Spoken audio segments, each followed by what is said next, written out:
What's happening? Brian Tong here, and welcome to the Apple Bite for all the good and bad inside the world of Apple. Now, for those of you that were worried last week about me, I'm here, I'm alive, I'm kind of invincible, so let's get to the show and the latest news. Apple released the second beta for iOS 7 to developers this week and also included the iPad version as well. It looks like you'd expect a bigger version of iOS with no device-specific features at the moment. Some of the new features that have been added in the latest beta are a revamped Reminders app, new Siri voices, and everyone who was asking about voice memos, they're back as well. There's also a lot of performance improvements, some subtle interface changes and bug fixes that are part of the update, but 9to5Mac reports one of the cool updates that includes several new camera-oriented features for developers.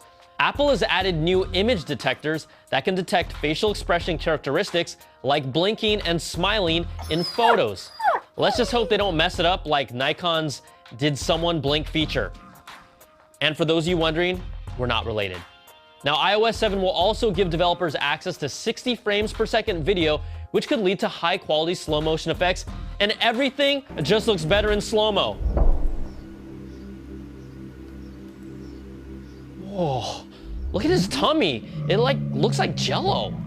Now, there have been plenty of talks about the next-gen iPhone getting a significantly improved camera, so all of these features could complement it nicely. Speaking of that next-gen iPhone, the first batch of high-quality photos of the new iPhone's panel have been published by Fanatic Phone and show off the rumored iPhone 5s's display assembly right next to an iPhone 5's.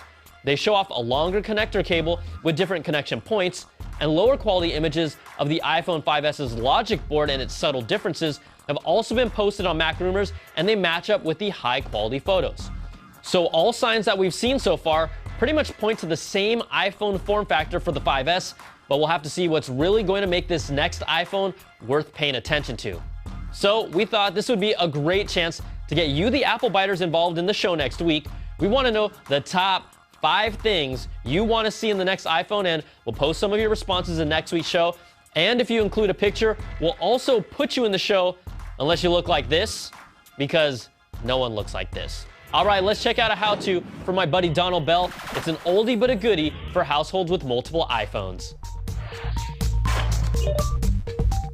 If you live in a home with multiple iPhones, iPods, and iPads, then you've probably run into this problem.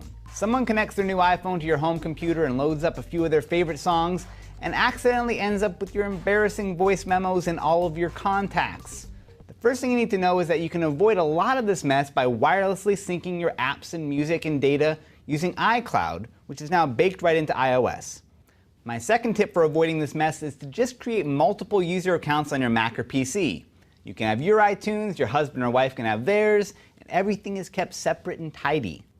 All of that said, if you really want to sync more than one iPhone or iPad to a single iTunes library, here's how to do it. Now, here's my iTunes library filled with all of my media, which my wife mostly hates. But let's say she's in a hurry and she really wants to get this Bjork album before heading out. I'm going to connect her iPhone, watch it pop up in iTunes here on the left, click on it, and you'll see a panel of all of the phone's settings. The critical options here are the first and the last.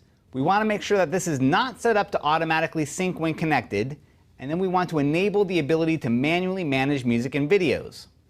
After that, we'll click through on each of these other tabs just to make sure that nothing else is set up to sync. No contacts, no apps, no podcasts, books, or photos, none of it. Then hit apply to make these new settings stick. Now, if this is the first time you tried syncing this device with your iTunes library, you might get a warning that says the phone was originally set up to be used with another computer and that you're about to erase this phone and sync it with content from this library. That's some heavy language, and if it scares you too much, you can try one of the other techniques I mentioned earlier. All right, now that that's done, finally, I'm going to locate that Bjork album my wife wants in my iTunes collection here and manually drag and drop the songs onto the phone icon. Now, up at the top, you can see that they're copying right over. When I'm all done, I can hit eject and check the phone, and I should see that the music I added is right there in the music menu.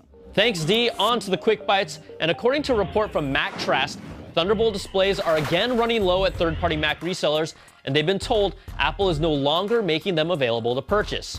We're expecting new displays alongside of the release of the new Mac Pro later this year, and if they're going to design them to match, Well, this Appleby rendering is a good idea for the inspiration for their next-gen display. Hey Apple, call me if you need someone, to help you guys out. And following American Airlines' lead, pilots who fly for JetBlue are now being trained to use Apple's iPads in the cockpit for weather, flight planning, and airport charts, replacing the laptops and heavy paper manuals. Pilot kit bags can weigh as much as 40 pounds, and that's really heavy if you don't work out. Plus, bringing on iPads is also a good thing because its employees probably won't be quitting by using the emergency slide anymore. All right, that's going to do it for this week's show. Send me your emails to theapplebite@cnet.com and your tweets at Brian Tong. And remember, tell us the top 5 features you want in the next iPhone for next week's show. I'm Brian Tong. Thanks for watching. We'll catch you guys next time for another bite of the apple.